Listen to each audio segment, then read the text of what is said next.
Shalom Bapak Ibu Saudara terkasih di dalam nama Tuhan Yesus. Senang bisa bertemu kembali dengan Bapak Ibu semuanya. Dan saya berharap kita semua dalam keadaan sehat dan penuh sukacita yang daripada Tuhan. Amin. Mari Bapak Ibu, sebelum kita mendengarkan firman Tuhan, mari kita siapkan hati kita untuk kita masuk dalam hadirat Tuhan.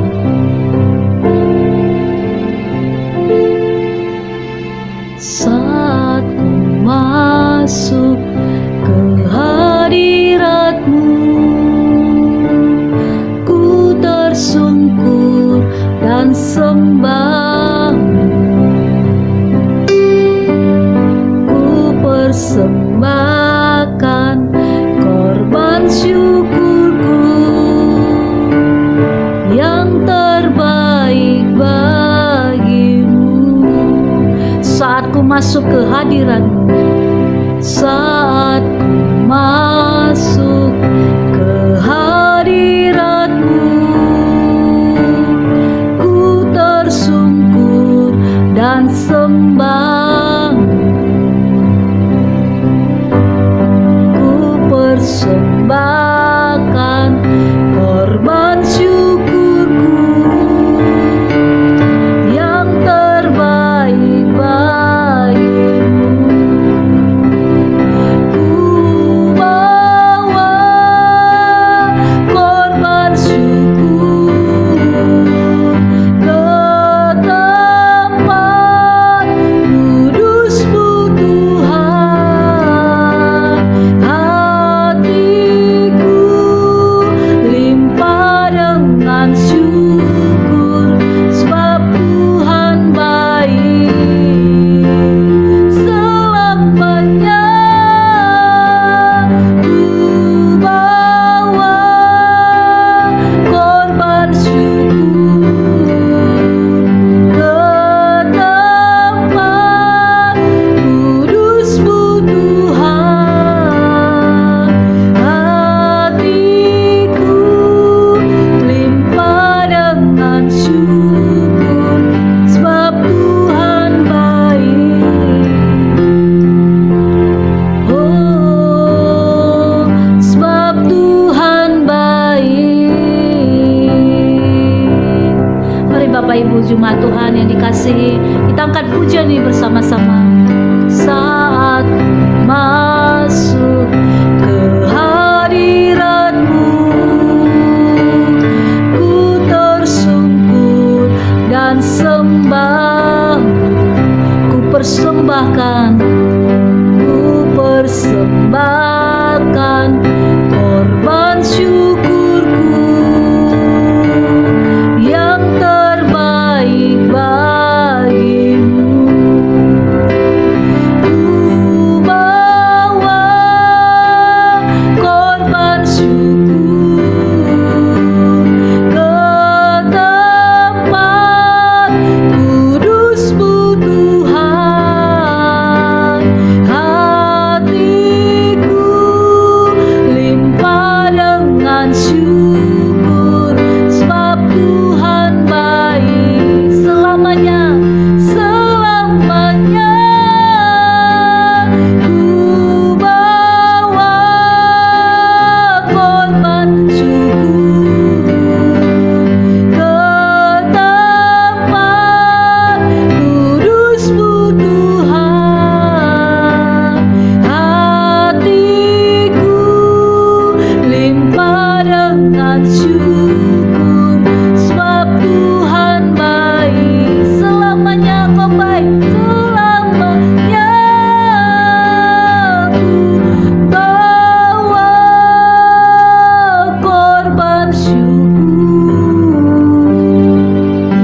Mari Bapak Ibu kita angkat suara kita angkat pujian ini. Kita mau bawa korban syukur kita di hadapan Tuhan. Amin Yesus. Dengan syukur, sebab Tuhan baik selamanya. Ku bawa korban syukur ke tempat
kasih Tuhan.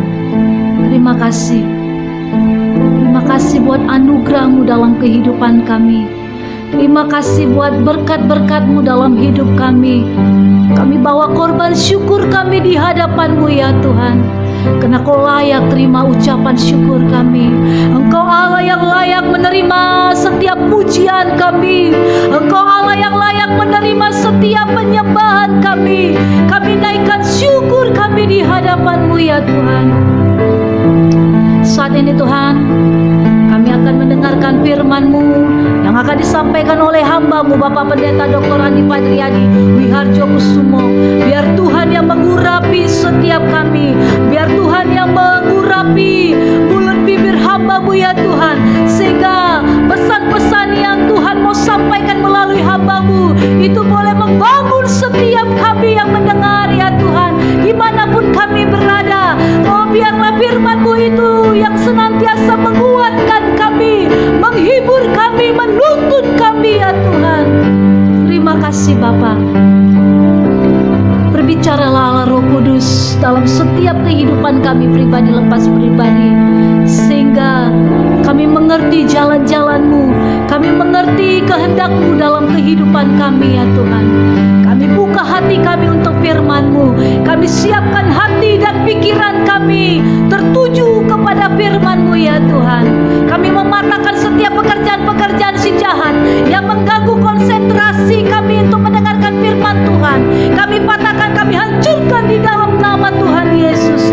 Hanya kuasa Roh Kudus yang mengurapi hati, pikiran, telinga, perkataan kami, sehingga kami boleh menerima firman-Mu ya Tuhan. Terima kasih Bapa. Terima kasih Allah Roh Kudus. Terima kasih. Terima kasih Yesus. Kami siap mendengarkan firman-Mu pada saat ini Tuhan. Hanya di dalam nama Tuhan Yesus kami berdoa dan mengucap syukur. Mari Bapak Ibu yang siap mendengarkan firman Tuhan, bersama-sama kita katakan amin. Shalom Bapak Ibu, Saudara kekasih di dalam nama Tuhan Yesus. Selamat pagi, semangat pagi, apa kabar? Tentu doa saya semuanya dalam keadaan sehat walafiat, tidak kurang suatu apapun. Dimanapun saudara berada, baik di ufuk barat dari Sabang sampai ke ufuk timur Maroke, kiranya sukacita damai sejahtera Allah turun atas saudara-saudara. Demikian juga saudara kita yang ada di luar negeri, di Malaysia, di Amerika, di Australia, di Singapura, di Taiwan, bahkan Timur Leste, dan negara-negara yang tidak saya sebutkan satu persatu. May God bless you abundantly. Shalom. Bapak Ibu saya kasih dalam nama Tuhan Yesus, kita pagi hari ini masih akan meneruskan pembahasan kita kitab Wahyu yang begitu seru Bapak Ibu. Ada begitu banyak hal yang baru yang kita dapatkan Bapak Ibu. Namun sebelumnya mari kita dulu berdoa, kita satukan hati kita Bapak Ibu untuk kita bersekutu dengan Tuhan. Haleluya. Kembali kami mengucap syukur Tuhan karena Engkau baik. Engkau telah membawa kami untuk menikmati hari yang indah ini, pagi yang indah ini Tuhan. Sebelum kami melakukan segala sesuatu, rangkaian kegiatan kami sepanjang hari ini, kami ingin hadir, menikmati hadirat Allah, mendengar firman Tuhan, tuntunan Tuhan, penggembalaan Tuhan. Dan biarlah itu kembali akan meneguhkan, menguatkan kehidupan roh kami Tuhan. Makasih Bapa, Roh Kudus, kiranya Tuhan juga yang mengambil alih ibadah pagi ini. Dan pakailah hamba-Mu Tuhan, Kau yang beracara dan yang berbicara kepada setiap umat-umat-Mu yang tengah mengikuti pengajaran ini ya Allah. Dan setiap kuasa-kuasa kegelapan mencoba untuk mengganggu jalannya ibadah ini, kami patahkan, hancurkan di dalam nama Tuhan Yesus. Di dalam nama Tuhan Yesus kami telah berdoa dan mengucap syukur. Haleluya. Amin. Amin. Bapak Ibu sekasih dalam nama Tuhan Yesus. Bapak Ibu, mari ya kita lanjutkan. Saya ingin menyampaikan review Bapak Ibu. Saya ingin mereview apa yang sudah kita bahas Bapak Ibu kemarin pagi ya. Jadi nggak ada salahnya untuk mengingatkan kembali Bapak Ibu ya. Yang pertama saya ingin mereview tentang wawasan kontekstual terhadap Wahyu pasal 7 ayat 1 sampai ayat 7 Bapak Ibu ya. Yang ayat 1 sampai ayat 4 sudah kita bahas, sudah kita kaji, kita renungkan, begitu banyak hal yang baru yang kita dapatkan Bapak Ibu. Namun pasal 7 membentuk waktu jeda antara sangkakala ke-6 dan ke-7 Bapak Ibu. Jadi pasal 7 itu ya sebagai interlude, waktu jeda Bapak Ibu ya, antara materai yang ke-6 dan pembukaan materai ke-7 Bapak Ibu. Nanti sebagaimana dicatat di dalam Wahyu pasal 8 ayat 1 Bapak Ibu. Di sana kita nanti akan membuka materai ke-7 Bapak Ibu ya. Berkaitan dengan pertanyaan tentang apa yang terjadi kepada orang percaya selama siklus penghakiman Allah atas orang-orang kafir. Materai ke-7 menjadi sangkakala ke-7 Bapak Ibu. Lalu di bagian berikutnya, interlude ini berhubungan dengan dua kelompok orang percaya Bapak Ibu. Sebagaimana sudah kita renungkan, kita kaji di Wahyu pasal 7 ayat 1 sampai ayat 5 Bapak Ibu. Di ayat 4 itu kita menemukan ayat Bapak Ibu, prasa yang berbunyi, para 144.000 orang dari 12 suku di bumi Bapak Ibu ya. Kemudian di ayat 9 Wahyu pasal 7 ini juga Bapak Ibu, di situ ada tercatat yang berbunyi, sejumlah besar yang tak terhitung dari suku bangsa di seluruh bumi yang kini di surga Bapak Ibu. Nah, jadi jenis atau golongan orang pertama itu Bapak Ibu sudah kita renungkan, sudah kita bahas. Lalu jenis atau golongan orang percaya yang kedua ini Bapak Ibu, nah tentu mereka ini berbeda Bapak Ibu, tapi kita mau fokus pada golongan orang pertama yang kedua Bapak Ibu yang dicatat di dalam Wahyu pasal 7 ayat 9 Bapak Ibu, yang terdiri dari suku, kaum, bangsa dan bahasa, yang dari penglihatan Rasul Yohanes itu jumlahnya begitu banyak Bapak Ibu ya. Mereka tengah memegang daun palm Bapak Ibu ya. Baik Bapak Ibu, lalu berikutnya di sini dikatakan Allah bertindak dalam cara yang penuh kuasa, perlindungan, meyakinkan atas nama umatnya. Tidak ada perbedaan dalam wahyu antara orang percaya Yahudi dan bukan Yahudi. Perbedaan rasial dalam perjanjian lama sudah menjadi universal bagi orang percaya dan orang-orang yang tidak percaya Bapak Ibu. Nah, jadi di sini juga dijelaskan Bapak Ibu, tidak ada diskriminasi, tidak ada perbedaan antara orang percaya Yahudi dan orang percaya non-Yahudi Bapak Ibu, sebagaimana dicatat di dalam perjanjian lama. Namun di dalam perjanjian baru perbedaan itu sudah ditiadakan Bapak Ibu. Begitu luar biasanya Bapak Ibu ya. Jadi di hadapan Tuhan kita semua sama, baik Yahudi maupun non-Yahudi Bapak Ibu. Namun pagi hari ini Bapak Ibu, sebagaimana saya sampaikan, kita akan meneruskan pembacaan kita dari pertemuan yang kedua, dari pasalnya yang ke-7 ayat 1 sampai ayat ke-17 Bapak Ibu ya. Di situ di Wahyu pasal 7 ya, dari ayat 5 sampai ayat 8, ini yang pertama, bagian yang pertama Bapak Ibu ya. Di ayat 5 di sana dikatakan, dari suku Yehuda 12.000 yang dimeteraikan, dari suku Ruben 12.000, dari suku Gad 12.000. Ayat 6, dari suku Aser 12.000, dari suku Naphtali 12.000, dari suku Manase 12.000. Ayat 7, dari suku Simeon 12.000, dari suku Lewi 12.000, dari suku Isakar 12.000. Ayat 8, dari suku Jebulon 12.000, dari suku Yusuf 12.000, dari suku Benyamin 12.000. Nah, jadi semuanya mendapat bagian 12.000 dari setiap suku Bapak Ibu.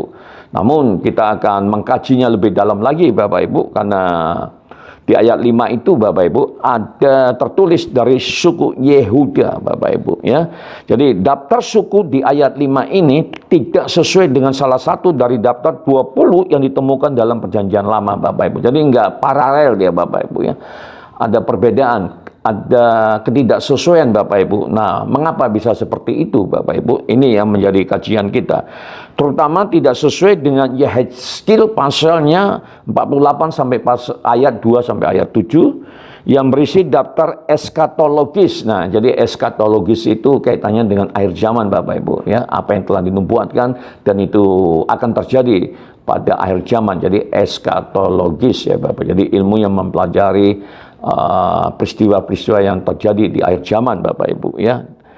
Yehuda terdaftar pertama, Efraim ditinggalkan. Jadi Efraim ditinggalkan Bapak Ibu ya. Tetapi Yusuf terdaftar di posisi atau tempatnya dan Lewi yang termasuk dalam suku-suku lainnya. Setiap orang Yahudi akan mengakui. Nah, jadi Bapak Ibu, dari perbedaan ini Bapak Ibu, dan itu dipahami oleh setiap orang Yahudi Bapak Ibu ya, itu dipahami bahwa mereka mengakui ya, daftar ini tidak teratur dan dimaksudkan untuk diambil secara simbolis. Nah, ternyata Bapak Ibu ya, daftar yang tadi baru kita dengarkan tadi Bapak Ibu ya, itu adalah secara simbolis saja Bapak Ibu. Sehingga kalaupun urutannya itu tidak teratur Bapak Ibu, it doesn't matter, nggak masalah Bapak Ibu, karena itu hanya simbolis saja Bapak Ibu ya. Jadi ini menambah wawasan kita ya, sehingga kita tidak bertanya-tanya mengapa ada ketidaksesuaian Bapak Ibu. Nah, ini dia ya. Lalu di yang kedua Bapak Ibu, dari Wahyu pasal 7 ayat 9 sampai ayatnya yang ke-12 Bapak Ibu, saya akan bacakan ya, atau kita baca sama-sama Bapak Ibu ya. Di ayat 9 di sana dikatakan, kemudian daripada itu aku melihat sesungguhnya suatu kumpulan besar orang banyak yang tidak dapat terhitung banyaknya, dari segala bangsa dan suku dan kaum dan bahasa, berdiri di hadapan tahta dan di hadapan Anak Domba, memakai jubah putih dan memegang daun-daun palem di tangan mereka. Nah, ini Bapak Ibu tadi ya, yang saya sebutkan tadi di awal di pembukaan tadi, ada dua golongan orang percaya sebagaimana dicatat di dalam Wahyu kitab 6 ayat 4 dan di Wahyu kitab 7 ayat 9 Bapak Ibu, yang baru saja kita baca Bapak Ibu ya. Dan kalau kita pelajari ternyata ini berbeda Bapak Ibu ya, latar belakangnya. Ayat 10, dan dengan suara nyari mereka berseru, keselamatan bagi Allah kami yang duduk di atas tahta dan bagi Anak Domba. Lalu ayat 11, dan semua malaikat berdiri mengelilingi tahta dan tua-tua dan keempat makhluk itu. Mereka tersungkur di hadapan tahta itu dan menyembah Allah. Lalu ayat 12, sambil berkata, amin, puji-pujian dan kemuliaan dan hikmat dan syukur dan hormat dan kekuasaan dan kekuatan bagi Allah kita sampai selama-lamanya. Amin. Ya, itu bunyi ayat yang ke-12 Bapak Ibu. Perlu juga saya sampaikan Bapak Ibu, di pagi hari ini cuaca tidak bagus di Medan Bapak Ibu. Ketika ini Bapak Ibu, renungan pagi ini ya, kalau kedengaran suara-suara rintik hujan Bapak Ibu sedikit mengganggu, ya harap maklum, tapi ini tidak membuat kita berhenti Bapak Ibu, maju terus. Amin Bapak Ibu ya. Baik Bapak Ibu ya, jadi kita akan mengkajinya ayat per ayat atau per kata Bapak Ibu ya. Pada ayat 9, orang banyak yang disebutkan dalam ayat ini jelas berbeda dari 144.000 yang disebutkan dalam ayat 4 pasal 6 Bapak Ibu yang sudah kita bahas itu. Sebagai kelompok pertama yang berasal dari suku Israel yang berbeda, kelompok ini berasal dari setiap suku di bumi. Tampaknya kedua kelompok ini mewakili kelompok orang yang sama dalam dua arti yang berbeda. Jika ayat 1 sampai ayat 8 mengacu pada orang-orang Yahudi yang percaya, lalu ayat 9 mengacu pada umat Allah dari semua kelompok orang Bapak Ibu. Sebagaimana dicatat di dalam Wahyu pasal 5 ayat 9, Wahyu pasal 11 ayat 9, Wahyu pasal 13 ayat 7, Wahyu pasal 14 ayat 6, Wahyu pasal 17 ayat 15. Nanti dibaca saudara ya, kalau ingin lebih dalam lagi ya pemahamannya, silakan dibaca saudara ya, karena kalau saya baca sekarang waktunya nggak cukup semua. Ya baik, namun kenyataan bahwa mereka dikatakan yang pertama telah keluar dari kesusahan yang besar. Lihat ayat 14 nanti Bapak Ibu ya. Jadi yang berkaitan dengan kelompok orang yang kedua tadi itu, yang dari setiap suku, kaum, bangsa dan bahasa Bapak Ibu, yang jumlahnya cukup banyak tadi itu ya. Nah ini bahasan kita. Kedua, berdiri di hadapan tahta ayat 9, dan yang ketiga mereka memakai jubah putih. Ya, sebagaimana dicatat dalam ayat 6 ayat 11, yang dapat mengidentifikasi mereka dengan jumlah martir, Bapak Ibu ya. Lihat ya, pasal 6 ayat 11, pasal 17 ayat 6, pasal 18 ayat 24, pasal 19 ayat 2, pasal 20 ayat 4, memegang daun-daun palem di tangan mereka. Nah, ini Bapak Ibu ya. Jadi mereka ini ternyata adalah para martir, Bapak Ibu ya. Jadi beberapa teolog berpandangan itu para martir yang mati karena iman mereka ketika memberitakan Injil damai sejahtera, Bapak Ibu. Tapi para teolog juga punya pandangan. Nah, kita ingin melihat berbagai pandangan yang disampaikan oleh para teolog, Bapak Ibu ya. Nah, di penjelasan ini Bapak Ibu saya catat ya, beberapa teolog mencoba untuk mengidentifikasi ini dengan Imamat 23 ayat 40. Jadi merujuk pada Imamat 23 ayat 40 untuk memecahkan Bapak Ibu ya, golongan orang percaya yang dicatat tadi di Wahyu pasal 7 ayatnya yang ke-9 Bapak Ibu ya. Dan Nehemia pasal 8 ayat 15 sebagai tanda sukacita dan kemenangan. Wah, jadi ketika mereka memegang daun palem itu Bapak Ibu, maka itu disimpulkan mereka itu merupakan tanda sukacita dan kemenangan Bapak Ibu. Yang lainnya menghubungkan, yang lainnya maksud saya para teolog yang lain menghubungkannya dengan ritual hari raya Paskah seperti dalam Yohanes pasal 12 ayat 13. Ini kaitannya dengan golongan orang percaya nomor yang kedua tadi Bapak Ibu, yang dicatat di ayat ke-9 tadi itu ya, dan yang lain. Karena bagian ini terkait dengan periode mengembara di padang gurun, sebagaimana dicatat di pasal 15 ayat 16, maksud saya Wahyu pasal 15 sampai pasal 16 ya. Dengan perayaan pondok daun-daun palem mungkin hanya menjadi simbol kemenangan. Nah, ini Bapak Ibu ya, beberapa pandangan atau pendapat dari para ahli Bapak Ibu, teolog tentunya. Lalu di ayat 10 itu Bapak Ibu ya, di sana tertulis keselamatan bagi Allah kami. Nah, ini apa maksudnya Bapak Ibu ya? Jadi keselamatan bagi Allah kami. Nah, ketika kita mengatakan ayat ini itu maksudnya apa gitu ya. Ini adalah istilah Yunani untuk keselamatan, digunakan dalam arti kemenangan. Jadi keselamatan bagi Allah kami, maksudnya Bapak Ibu kemenangan. Nah, itu atau telah benar-benar menang Bapak Ibu ya.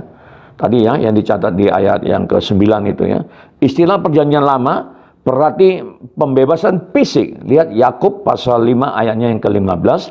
Istilah yang sama digunakan dalam serangkaian berkat kepada Tuhan 3 kali dalam Wahyu, sebagaimana dicatat dalam pasal 7 ayat 10, pasal 12 ayat 10, pasal 19 ayat 1 Bapak Ibu ya. Lalu di ayat 10 di sana ada frasa yang berbunyi keselamatan bagi Allah kami. Nah, ini apa maksudnya? Ini adalah istilah Yunani untuk keselamatan, digunakan dalam arti kemenangan atau telah benar-benar menang.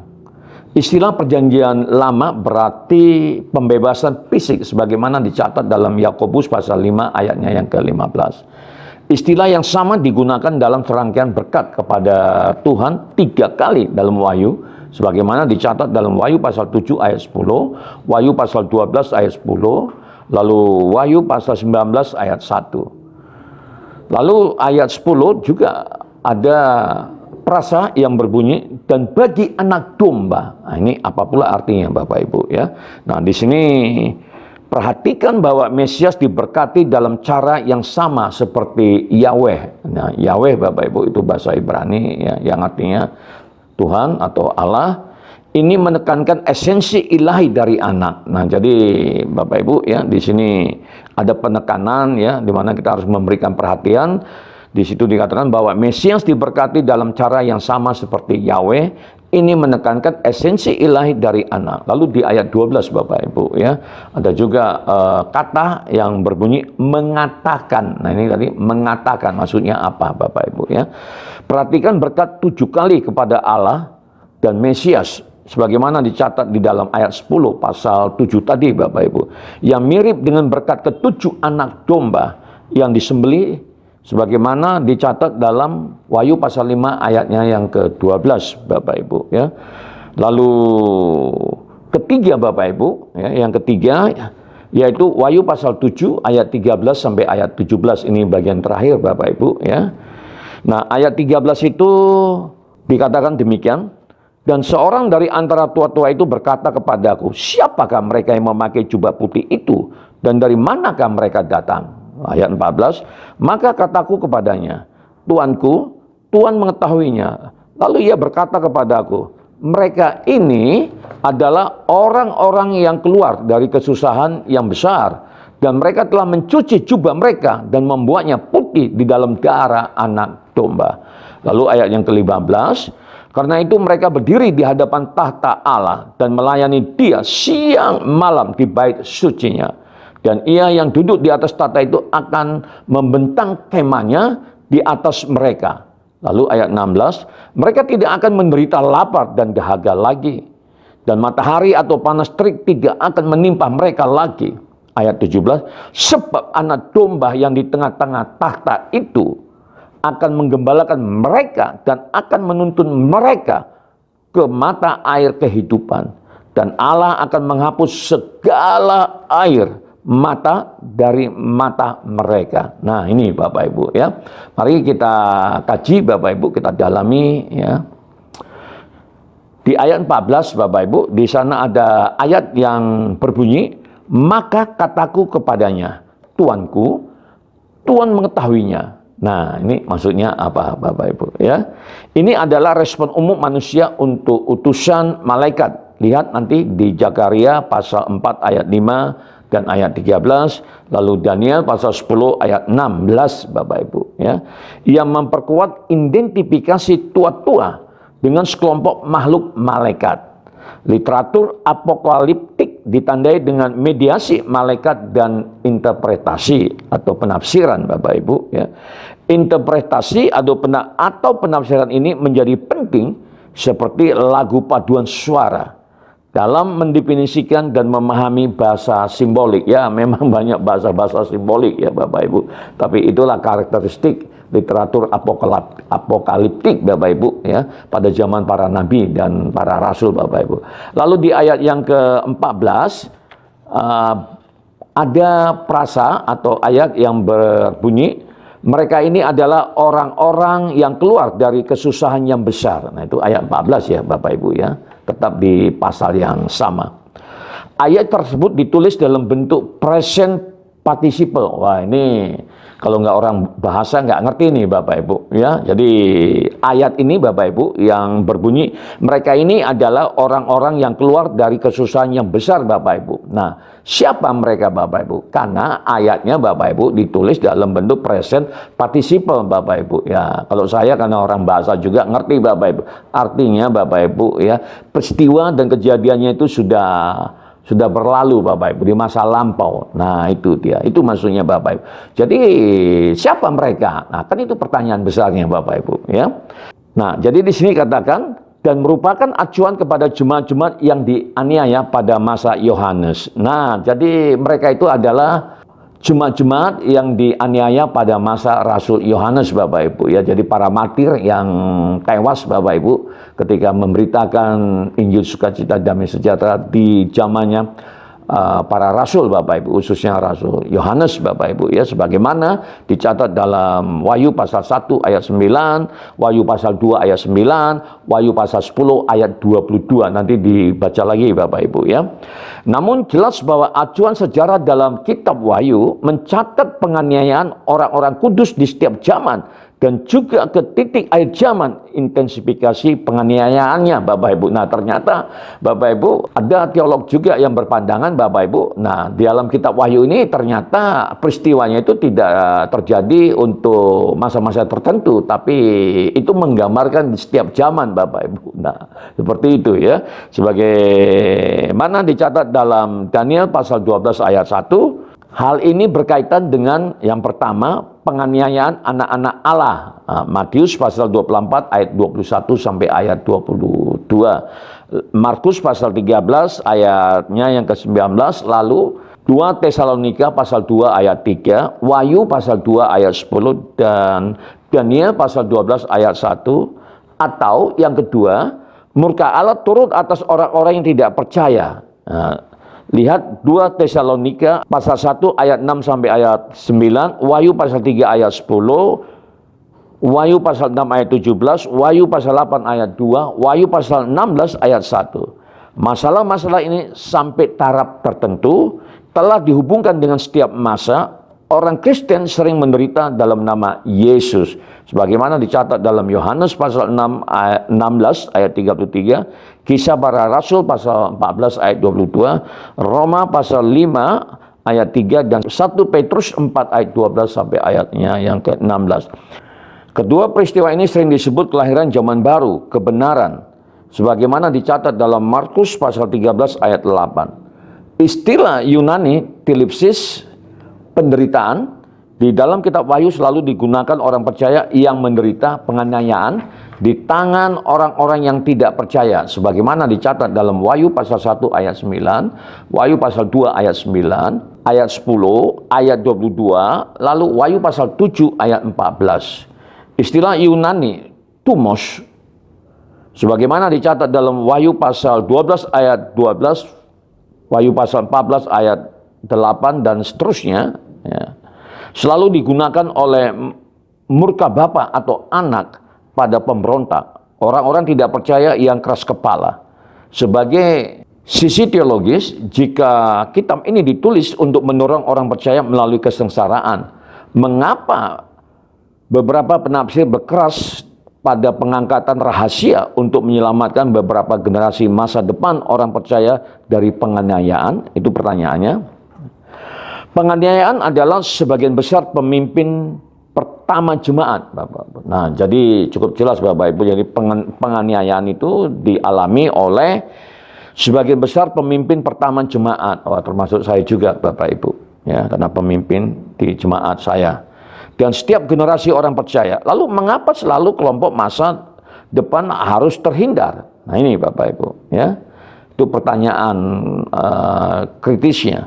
Lalu di ayat 14 itu ada ayat yang berbunyi, dan mereka telah mencuci jubah mereka dan membuatnya putih di dalam darah anak domba. Nah, ini apa maksudnya? Rupanya penulis mengacu pada martir yang mati untuk iman mereka dalam Kristus selama kesengsaraan besar. Suatu metafora atau kiasan mencolok penebusan, sebagaimana dicatat di dalam Wahyu pasal 22 ayat 14. Ide pencucian dengan cara kematian korban Kristus dapat dilihat dalam Roma pasal 3 ayat 25, pasal 5 ayat 9, lalu 2 Korintus pasal 5 ayat 21, Efesus pasal 1 ayat 7, Kolose pasal 1 ayat 20, Ibrani pasal 9 ayat 14, 1 Petrus 1 ayat 19, dan Yohanes pasal 1 ayat 7. Ya, jadi ide pencucian dengan cara kematian korban Kristus ya, dapat dilihat pada ayat-ayat yang saya sebutkan tadi Bapak Ibu, ya. Kebenaran salib sering disinggung dalam Wahyu, sebagaimana dicatat dalam Wahyu pasal 1 ayat 5, Wahyu pasal 5 ayat 12, Wahyu pasal 7 ayat 14, dan seterusnya Bapak Ibu, ya. Perhatikan kombinasi antara penyediaan Kristus dan umat manusia yang harus menanggapi undangan Tuhan.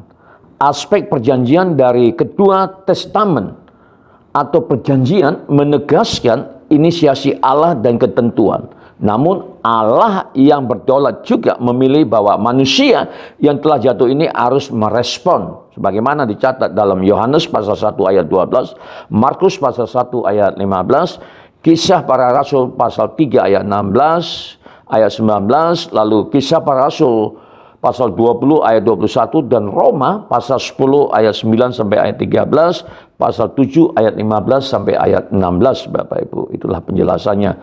Masa depan penuh kebahagiaan dan damai surgawi digambarkan dalam perjanjian lama. Ini merupakan kiasan untuk periode menggembara di padang gurun dan kemah suci. Sebagaimana dicatat dalam Keluaran pasal 40 ayat 34 sampai 38, Bilangan pasal 9 ayat 15 sampai ayat 23. Merupakan acuan tambahan untuk awan kemuliaan, Shekinah, yang melambangkan kehadiran Allah di antara orang-orang. Sebagaimana dicatat dalam Yesaya pasal 49 ayat 10, Matius pasal 5 ayat 6, Yohanes pasal 4 ayat 14, Yohanes pasal 6 ayat 35, Yohanes pasal 7 ayat 37 itu rujukan ayat-ayatnya Bapak Ibu ya, bisa dibaca nanti. Periode sejarah Israel ini adalah kenyataan periode penghakiman. Namun Yahweh tidak pernah dekat dan lebih perhatian daripada selama periode penghakiman. Hal ini sering disebut oleh para rabi sebagai Yahweh dan bulan madu bangsa Israel. Amin, Bapak Ibu ya. Lalu di ayat 15 Bapak Ibu ada frasa yang berbunyi mereka melayani Dia siang malam. Nah, apa maksudnya ini ya Bapak Ibu ya?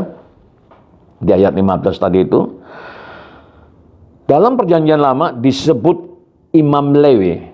Mazmur pasal 134 ayat 1, lalu 1 Tawarik 9 ayat 33. Akses kepada Allah dan melayani Allah telah diperluas kepada yang pertama, orang-orang percaya yang dianiaya. Dan yang kedua, semua orang percaya. Tidak ada lagi keimamatan elit Yahudi. Semua orang percaya adalah imam, sebagaimana dicatat dalam 1 Petrus 2 ayat 5, ayat 9, dan Wahyu pasal 1 ayat 6. Amin Bapak Ibu ya. Jadi yang melayani itu bukan hanya orang Yahudi saja, sebagaimana dicatat di dalam perjanjian lama Bapak Ibu ya, tapi dalam perjanjian baru, khususnya yang dijelaskan dalam kitab Wahyu ini, semua Bapak Ibu, termasuk saudara saya, kita semuanya Bapak Ibu ya. Jadi itu bukan hanya ya milik eksklusif bangsa Israel saja Bapak Ibu, khususnya suku Lewi. Amin Bapak Ibu ya. Lalu di ayat 15 ada frasa atau ayat yang berbunyi di bait sucinya. Ini maksudnya apa Bapak Ibu ya? Agak sulit untuk menghubungkan pasal ini dengan Yehezkiel pasal 40 sampai pasal 48, dengan Wahyu pasal 21 ayat 22 yang mengatakan tidak akan ada rumah Allah di surga. Beberapa teolog mencoba untuk membuat sebuah perbedaan antara kerajaan sementara 1000 tahun dan pemerintahan yang kekal. Jelas metafora dan kerangka waktu dalam kitab ini adalah tidak pasti atau berubah-ubah. Mungkin merujuk pada tabernakel rohani di surga Bapak Ibu, sebagaimana dicatat dalam Ibrani pasal 9 ayatnya yang ke-23. Kemudian ada ayat juga yang berbunyi akan membentangkan kemahnya di atas mereka ya, ayat 15 ya Bapak Ibu, kalau saya nggak silap tadi, nanti dicek kembali. Ini adalah metafora atau kiasan verbal tempat Allah berhubungan erat dengan umatnya. Kemah Allah menggambarkan kehadiran permanen Allah dengan orang-orang barunya dari setiap keluarga dan suku. Tujuan awal dari Taman Eden adalah dipulihkan, umat manusia ditebus, sebagaimana dicatat dalam Kejadian pasal 3 ayat 15. Keintiman persekutuan dengan Allah memungkinkan lagi Bapak Ibu. Haleluya, luar biasa. Lalu ayat 16 ya, ada ayat yang berbunyi mereka tidak akan menderita lapar dan dahaga lagi Bapak Ibu ya. Ini maksudnya apa? Sebagaimana dicatat di ayat 16 tadi Bapak Ibu ya. Ayat 16 merupakan acuan kepada Yesaya pasal 49 ayat 10 sampai ayat 13. Ketentuan fisik Tuhan digunakan sebagai simbol spiritual ketentuan Allah, sebagaimana dicatat dalam Matius pasal 5 ayat 6, Yohanes pasal 4 ayat 14, Yohanes pasal 6 ayat 35, Yohanes pasal 7 ayat 37. Ya, lalu di ayat 16 frasa yang berbunyi dan matahari atau panas terik tidak akan menimpa mereka lagi. Nah, ini maksudnya apa ya Bapak Ibu ya? Mari kita cari tahu Bapak Ibu. Merupakan acuan kepada keteduhan yang disediakan oleh awan kemuliaan Shekinah selama 38 tahun periode mengembara di padang gurun, sebagaimana dicatat dalam Mazmur pasal 121 ayat 5 sampai ayat 7. Amin Bapak Ibu ya. Lalu ayat ke-17 ya, ada ayat yang berbunyi karena anak domba di tengah-tengah tahta itu akan menjadi gembala mereka. Nah, ini apa penjelasannya Bapak Ibu? Ini merupakan acuan atau rujukan perjanjian lama, Yehezkiel pasal 34 ayat 23. Perhatikan bahwa dibunuh tetapi bangkit. Penebus merupakan pusat kegiatan penebusan Allah. Gembala yang baik Sebagaimana dicatat dalam Yohanes pasal 10 ayat 11. Sekarang menjadi gembala semua domba. Sebagaimana dicatat dalam Yohanes pasal 10 ayatnya yang ke-16. Lalu di ayat ke-17 Bapak Ibu, dan akan menuntun mereka ke mata air kehidupan. Nah, ini maksudnya apa? Untuk orang-orang yang tinggal di padang gurun, air selalu menjadi simbol kelimpahan dan kehidupan. Ini merupakan acuan kepada Yesaya pasal 49 ayat 10, lalu Mazmur pasal 23 ayat 2, yang diulang pada saat penutupan kitab di dalam Wahyu, pasal 21 ayat 6, lalu pasal 22 ayat 1. Lalu di ayat yang ke-17 Bapak Ibu, ini yang terakhir ya, ada ayat yang berbunyi, dan Allah akan menghapus segala air mata dari mata mereka. Nah, ini ternyata penjelasannya Bapak Ibu ya, ayat tersebut merupakan arti kiasan. Ini adalah untuk perjamuan mesianik dan kota Allah yang baru dalam Yesaya pasal 25 ayat 6 sampai ayat 9. Jadi itu maknanya Bapak Ibu ya. Jadi sebagaimana juga dicatat dalam Wahyu pasal 21 ayat 4. Sungguh suatu kenyamanan bagi orang percaya yang mengalami penganiayaan pada masa Yohanes dan setiap zaman Bapak Ibu. Jadi ayat 17 tadi, dan Allah akan menghapus segala air mata dan mata mereka. Nah, jadi cukup jelas ya Bapak Ibu ya. Jadi tadi itu merupakan kiasan tapi merujuk ya kepada kota Allah yang baru. Nah, jadi kota Allah yang baru. Amin Bapak Ibu ya. Jadi sungguh sangat luar biasa Bapak Ibu ya. Banyak hal-hal yang baru yang kita dapatkan Bapak Ibu. Marilah terus kita berdoa supaya kita juga tidak putus-putusnya Bapak Ibu. Kita harus selesaikan kitab Wahyu ini Bapak Ibu ya. Amin Bapak Ibu. Mari kita satukan hati kita Bapak Ibu. Kita berdoa untuk mengakhiri pertemuan kita ini. Kembali kami mengucap syukur Tuhan karena pagi hari yang indah ini Tuhan mengajar kami banyak hal yang baru yang Tuhan singkapkan, Tuhan buka yang selama ini kami tidak paham dan mengerti ya Allah. Oleh karena kami sudah selayaknya mengucap syukur karena Engkau baik ya Allah. Oh, ini kembali meneguhkan, menguatkan iman percaya kami kepada Engkau ya Tuhan. Engkau Allah yang baik ya Bapa.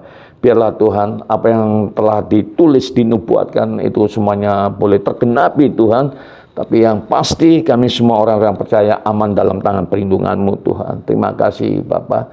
Dan secara khusus hamba-Mu berdoa buat jemaat-jemaat-Mu Tuhan yang pagi hari ini tengah mengikuti pengajaran ini Bapa, berkati mereka sehingga apapun yang mereka lakukan semuanya boleh berhasil berbuah berlipat kali ganda di dalam nama Tuhan Yesus.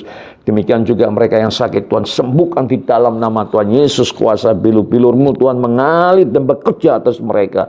Mereka yang terikat juga dibebaskan oleh karena kuasa darah anak domba di dalam nama Tuhan Yesus. Terima kasih Bapa. Kami juga berdoa Tuhan buat umat-umat-Mu dimanapun mereka berada ya Tuhan.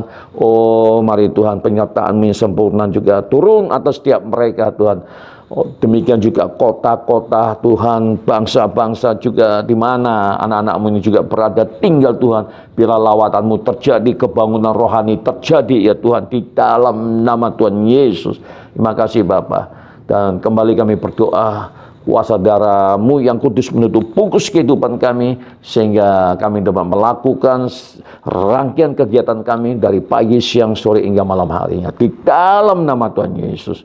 Mari saudara kasih dalam nama Tuhan Yesus, kita arahkan hati kita ke surga. Terimalah berkat anugerah sukacita damai sejahtera dari Allah Bapa di surga, cinta kasih Yesus Tuhan yang sempurna, dan persekutuan dengan Roh Kudus yang manis. Itulah yang menyertai kita dari sekarang hingga merata bahkan sampai selama-lamanya. Kita yang percaya dan telah diberkati bersama-sama kita katakan amin. Amin Bapak Ibu. Thank you so much for joining me.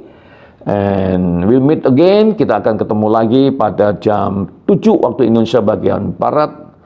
Dan dari Medan di ladang pelayanan, ladang misi, kami mengucapkan salam sejahtera, salam sehat, sukses selalu. Tuhan Yesus memberkati. Bye.